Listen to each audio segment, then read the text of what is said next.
Hello, blessed day mga kapamilya. So ngayon guys, magluluto tayo ngayon ng chicken curry. So nagigisa na ako ng bawang sibuyas guys. Ito yung ating ingredients guys.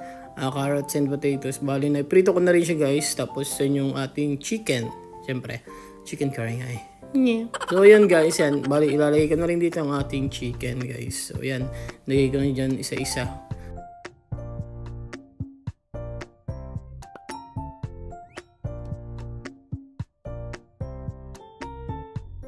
And then after 30 seconds or 1 minute guys, pwede nyo na siyang baliktarin. Tapos yung kabilang side naman ng ating iluluto guys.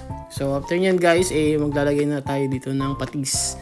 So yun ang masarap dito guys, yung patis. Tapos yan guys, halu-haluin lang natin saglit. Tapos hayaan lang natin manote yung alat ng patis. Tapos after nyan guys, ilalagay na natin dito ang ating coconut milk.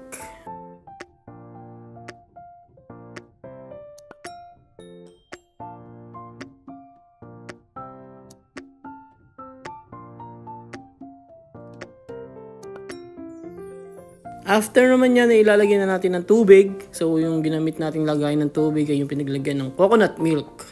Para mas maubos natin yung laman ng coconut milk sa loob. Para hindi masayang. Alam nyo na yun guys. Lalo pag Pinoy kayo. After 5 to 7 minutes guys, ilalagay na natin itong ating curry powder.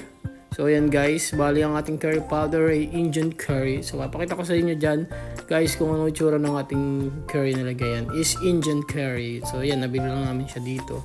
So, tinry namin. So, yan na guys. After ng ilang minutes, yan na yung itsura ng ating chicken curry. So, yan. Palambutin lang natin. At evaporate lang natin yung ating sabaw. So, yan guys. Nakikita nyo naman.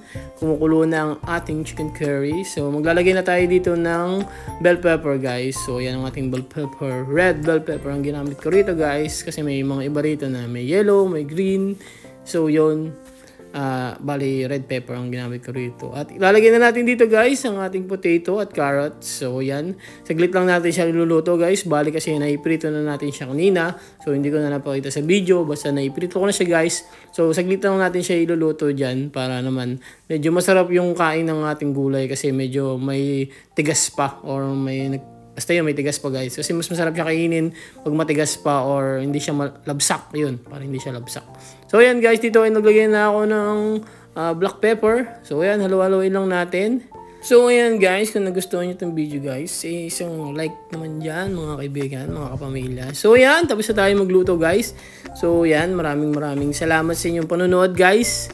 At patuloy na pagpapala sa inyo ng Panginoon guys. God bless and ingat!